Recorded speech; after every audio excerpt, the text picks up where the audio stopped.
अदरक कूटी, पानी उबला और मन किया तो कड़क चाय बना ली। लेकिन क्या आपने कभी उस नीली फ्लेम को गौर से देखा है? जिस गैस पर आपकी सुबह की पहली चाय उबलती है, उसका असल एड्रेस क्या है? आपकी रसोई में रखे लाल सिलेंडर का डीएनए मिडल ईस्ट के उन कुओं से जुड़ा है जिनके ऊपर आज लड़ाकू विमान मंडरा रहे हैं। इजराइल की जिद, ईरान का रिवेंज और अमेरिका की डिप्लोमेसी, ये सब मिलकर तय करते हैं कि आपकी चाय आज सस्ती बनेगी या महंगी। बारूद वहाँ गिरता है और उसकी तपिश यहाँ हमारी जेबें जलाती है। समंदर की गहराई से लेकर आपके चूल्हे तक का ये सफ़र पाइपलाइनों के विशाल नेटवर्क, बड़े जहाज़ों और भारी भरकम बॉटलिंग प्लांट्स के बीच से होकर गुजरता है। नमस्कार, जागरण फ्लैशबैक में आपका स्वागत है। मैं हूं आपके साथ Gurpreet Cheema. India will awake. The president has proclaimed emergency. मैं दैनिक जागरण ग्रुप को साधुवाद देता हूं। साल 1910 अमेरिका में केमिस्ट वॉल्टर ओ स्नेलिंग एक अजीब सी समस्या से जूझ रहे थे। दरअसल वो पेट्रोल को स्टोर करने की कोशिश करते और वो तेजी से गायब हो जाता। जांच शुरू हुई तो पता चला कि ये कोई जादू नहीं बल्कि गैस का खेल है। पेट्रोल से निकलने वाली गैसेस यानी प्रोपेन और ब्यूटेन हवा में उड़ जाती थीं।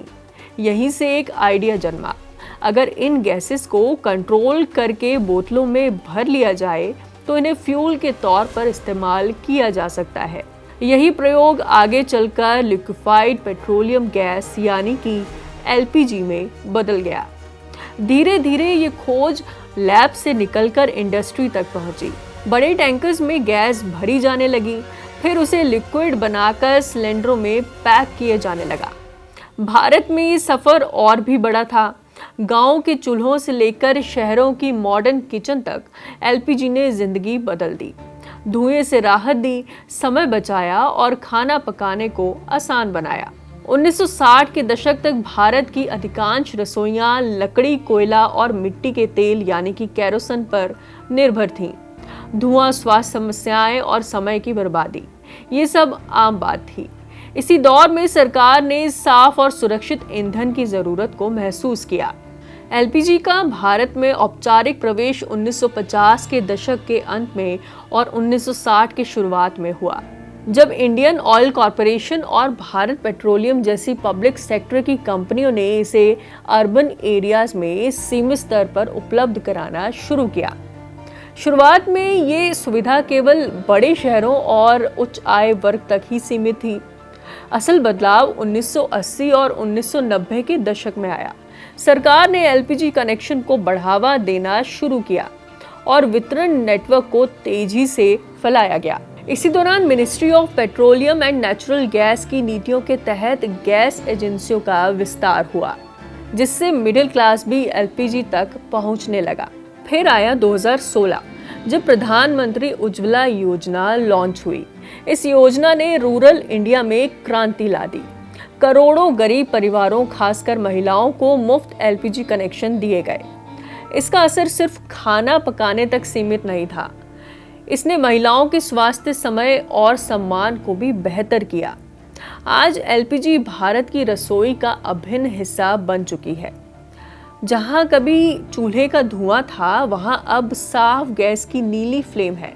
लेकिन अब सवाल ये कि आखिर ये नीली फ्लेम आपके रसोई घर तक कैसे पहुंचती है?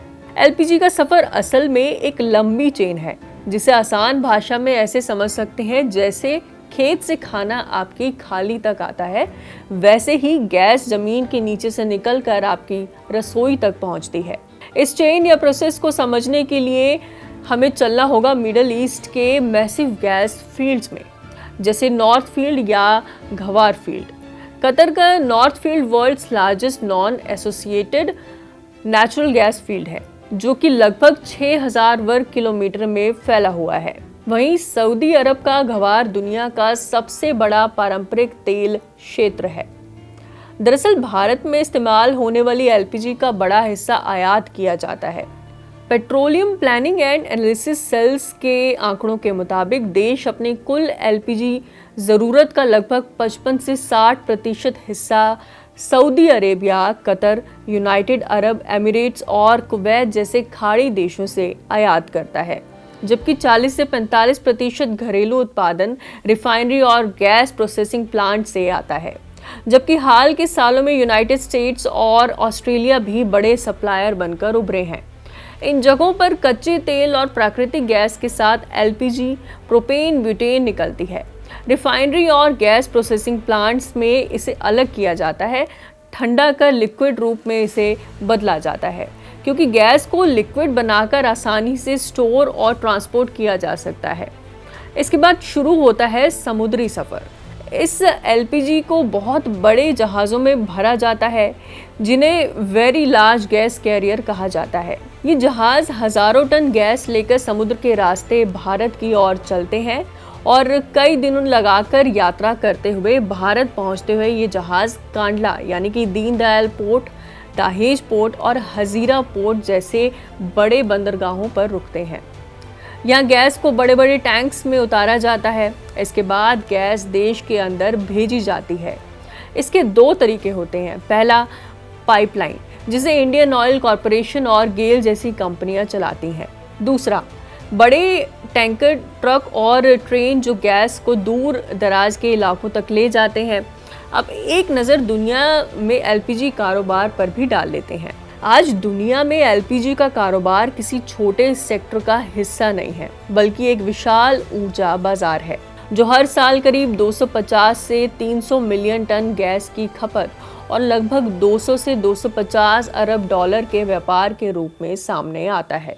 इस बाजार की धुरी वो देश हैं जिनके पास तेल और गैस के बड़े भंडार हैं, जैसे यूनाइटेड स्टेट्स, खाड़ी देश और रूस। खास बात यह है कि अमेरिका शेल गैस क्रांति के बाद से तेजी से दुनिया का सबसे बड़ा एलपीजी निर्यातक बनकर उभरा है, जिससे वैश्विक सप्लाई का संतुलन भी बदला है। इस पूरी वैश्विक तस्वीर में भारत की भूमिका बेहद दिलचस्प है और अहम है। Ministry of petroleum and natural gas और petroleum planning and analysis cells के आंकड़ों के अनुसार भारत आज दुनिया का दूसरा सबसे बड़ा एलपीजी उपभोक्ता बन चुका है। देश में सालाना खपत करीब 28 से 30 मिलियन टन के आसपास पहुंच चुकी है, जो पिछले 1 दशक में तेजी से बढ़ी है, खास तौर पर ग्रामीण इलाकों में एलपीजी कनेक्शन बढ़ने के बाद। लेकिन इस बढ़ती मांग के सामने घरेलू उत्पादन उतनी तेजी से नहीं बढ़ पाया। भारत रिफाइनरियों और गैस प्रोसेसिंग प्लांट्स के जरिए एलपीजी का उत्पादन जरूर करता है और इसी आधार पर वो दुनिया के टॉप 10 से 12 उत्पादकों में गिना जाता है, लेकिन अपनी ज़रूरत का सिर्फ 40 से 45% ही खुद बना पाता है। बाकी 55 से 60 गैस उसे विदेशों से आयात करनी पड़ती है, जिससे भारत एक बड़ा नेट इंपोर्टर बन जाता है। यही आयात भारत की अर्थव्यवस्था पर सीधा असर डालता है। हर साल देश को एलपीजी खरीदने के लिए करीब 10 से 15 अरब डॉलर तक खर्च करने पड़ते हैं, जो अंतर्राष्ट्रीय कीमतों, डॉलर रुपया विनिमय दर और वैश्विक राजनीतिक हालात के अनुसार ऊपर नीचे होते हैं। उदाहरण के लिए, अगर खाड़ी क्षेत्र में तनाव बढ़ता है या कच्चे तेल की कीमतों में उछाल होता है, तो इसका सीधा असर भारत की एलपीजी बिल पर पड़ता है। इसीलिए एलपीजी सिर्फ एक डोमेस्टिक फ्यूल नहीं है, बल्कि एक स्ट्रैटेजिक कमोडिटी भी है, जिस पर ऊर्जा सुरक्षा निर्भर करती है। अब अगर उपयोग की बात करें तो दुनिया में एलपीजी का सबसे बड़ा इस्तेमाल आज घरेलू सेक्टर में होता है, खासकर एशिया और अफ्रीका जैसे क्षेत्रों में, जहां एक लकड़ी और कोयले का साफ विकल्प बनकर ये उभरी है।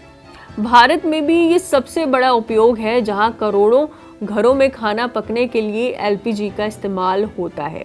लेकिन विकसित देशों में इसकी भूमिका और भी व्यापक है। यूरोप और ठंडे देशों में एलपीजी का इस्तेमाल घरों को गर्म करने यानी कि हीटिंग के लिए किया जाता है। इंडस्ट्रियल सेक्टर में ये फ्यूल के तौर पर काम आती है, जैसे सिरेमिक ग्लास, स्टील प्रोसेसिंग और फूड इंडस्ट्री में। वहीं ट्रांसपोर्ट सेक्टर में ऑटो एलपीजी के रूप में इसका उपयोग कई देशों में तेजी से बढ़ा है, खासकर साउथ कोरिया, टर्की और इटली जैसे देशों में, जहां लाखों वाहन एलपीजी पर चलते हैं। इस पूरी कहानी को अगर एक फ्रेम में देखें तो एक तरफ वो देश है जहां ये गैस निकलती है, तेल से, कुएं से, रिफाइनरियों से और गैस प्लांट से, और दूसरी तरफ भारत जैसे देश है जहां ये गैस रोज़मर्रा की ज़रूरत बन चुकी है। इसके बीच जुड़ा हुआ है एक जटिल और बेहद सटीक वैश्विक नेटवर्क। जहाज, पोर्ट, पाइपलाइन, टैंकर और बॉटलिंग प्लांट्स का, जो हज़ारों किलोमीटर दूर निकली गैस को सही समय पर सही जगहों पर पहुंचाता है। लेकिन यही नेटवर्क तब सबसे ज़्यादा संवेदनशील हो जाता है जब geopolitics plays a role in it, खास तौर पर स्ट्रेट ऑफ हॉर्मुज, एक ऐसा संकरा समुद्री दरवाज़ा जो इन दिनों इजराइल, ईरान और अमेरिका के बीच बढ़ते तनाव और टकराव की वजह से लगातार सुर्खियों में है। पूरी ऊर्जा सप्लाई चेन की नस बन जाता है, जहां ज़रा सी हलचल भी दुनिया भर की गैस और तेल की रफ्तार को धीमा कर सकती है। यहाँ से दुनिया के करीब 20 से 25% तेल और बड़ी मात्रा में एलपीजी गुजरती है। इस पूरी सप्लाई चेन का सबसे बड़ा चोक पॉइंट बन जाता है। अब एक बात और कि स्ट्रेट ऑफ हॉर्मुज को खोलना या पूरी तरह सुरक्षित रखना इतना आसान नहीं है, क्योंकि ये सिर्फ एक समुद्री रास्ता नहीं है, बल्कि मिलिट्री पावर, ज्योग्राफी और पॉलिटिक्स तीनों का जटिल मेल है। खाड़ी देशों से निकलने वाले ज़्यादातर गैस टैंकर इसी रास्ते से होकर भारत पहुंचते हैं। इसलिए अगर यहाँ लंबे समय तक युद्ध या तनाव बना रहता है तो सप्लाई पूरी तरह से रुकने से ज़्यादा बड़ा खतरा उसकी अनसर्टेनिटी और इन्फ्लेशन का हो सकता है। जहाज़ों की आवाजाही जोखिम भरी हो जाती है, बीमा और ट्रांसपोर्ट लागत बढ़ जाती है और डिलीवरी प्रभावित होती है। ये रास्ता बेहद संकरा है और इसकी कुल चौड़ाई करीब 33 किलोमीटर है, लेकिन जहाज़ों के आने जाने का असली रास्ता इससे भी बहुत कम होता है। यानी हज़ारों टैंकर एक बहुत सीमित लेन में चलते हैं। ऐसे में अगर कोई जहाज़ डैमेज हो जाए या जानबूझकर रोका जाए तो पूरी ट्रैफिक रुक सकती है। इस स्ट्रेट के एक तरफ ईरान है, जिसके पास इसकी निगरानी और सैन्य पकड़ काफ़ी मजबूत है। अगर टकराव की स्थिति बनती है तो ईरान या जहाज़ों की आवाजाही को बाधित कर सकता है, जो कि कर भी रहा है। यही वजह है कि अमेरिका के साथ साथ कई देश भी यहाँ लगातार अपने नौसैनिक मौजूदगी बनाए रखते हैं, जैसे कि अभी ईरान कर भी रहा है। जब भी कोई बड़े टकराव की स्थिति बनती है तो सीधे हमले से ज़्यादा असरदार होता है सप्लाई लाइन को रोकना। हॉर्मुज जैसे चोक पॉइंट को ब्लॉक करना दुश्मन की इकोनॉमी पर सीधा वार माना जाता है। एक पहलू ये भी है कि जहां जहाज़ों पर हमले, ड्रोन और नेवल माइंस का खतरा हमेशा बना रहता है। अगर एक दो घटनाएं भी हो जाएं तो शिपिंग कंपनियां तुरंत अपने जहाज़ रोक देती हैं या रास्ता बदल लेती हैं, जिससे सप्लाई अपने आप धीमी हो जाती है, भले ही रास्ता पूरी तरह बंद क्यों ना हुआ हो। भारत के पास कुछ हद तक सिक्योरिटी सिस्टम ज़रूर हैं, कंपनियों के पास सीमित स्टॉक रहता है और सरकार सप्लाई को मैनेज कर सकती है, इसलिए तुरंत गैस खत्म होने जैसी स्थिति नहीं बनती। लेकिन अगर संकट लंबा चलता है तो आयात महंगा हो सकता है, सब्सिडी का बोझ बढ़ सकता है और अंततः कंज्यूमर्स को कीमतों में बढ़ोतरी या फिर सीमित सप्लाई का सामना करना पड़ सकता है। चूँकि भारत अपनी एलपीजी ज़रूरत का 50 से 60% हिस्सा आयात करता है, इसलिए निर्भरता पूरी तरह खत्म करना फिलहाल संभव नहीं है। लेकिन जोखिम कम करने के रास्ते काफ़ी मौजूद हैं, जैसे यूनाइटेड स्टेट्स, ऑस्ट्रेलिया और नाइजीरिया जैसे देशों से आयात बढ़ा सकते हैं और घरेलू उत्पादन को धीरे धीरे मजबूत करना और शहरों में वैकल्पिक ऊर्जा जैसे पीएनजी और इलेक्ट्रिक कुकिंग को बढ़ावा दिया जा सकता है। यानी ये पूरी तरह कहानी जो है सिर्फ गैस सप्लाई की नहीं है, बल्कि एक ऐसी वैश्विक व्यवस्था की है जिसमें भारत जुड़ा हुआ है और उससे प्रभावित भी है, लेकिन पूरी तरह असहाय नहीं है। यही वजह है कि स्ट्रेट ऑफ हॉर्मुज को खुला रखना सिर्फ समुद्र साफ करने का काम नहीं है, बल्कि हर दिन संतुलन बनाए रखने की जंग है। स्ट्रेट ऑफ हॉर्मुज की असल अहमियत को समझना है तो जागरण फ्लैशबैक का अगला वीडियो मिस मत कीजिएगा, क्योंकि इसमें आप जानेंगे कि स्ट्रेट ऑफ हॉर्मुज का ओरिजिन कैसे हुआ, शिपिंग रूट कैसे तैयार किए जाते हैं और दुनिया की तेल लाइफलाइन इसे क्यों कहा जाता है। इसके पीछे का जियोपॉलिटिक्स क्या है? एपिसोड दमदार लगा तो लाइक करें और सब्सक्राइब करें। अगली बार मिलेंगे एक और गहरे राज के साथ।